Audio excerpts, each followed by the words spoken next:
কখনো আল্লাহর কাছে কিছু চাইলে দোয়াটা এইভাবে করবেন, আল্লাহ আমাকে একটা ঘর দাও, এটা বললেন না।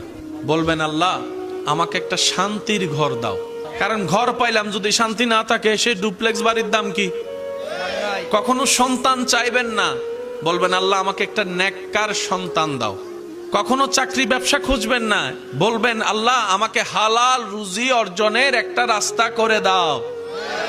কারণ আপনার যদি সন্তান সন্ত্রাস হয়ে বসে, বাপদাদা 14 গোষ্ঠীর ইজ্জত, এই সন্তান হওয়ার চাইতো।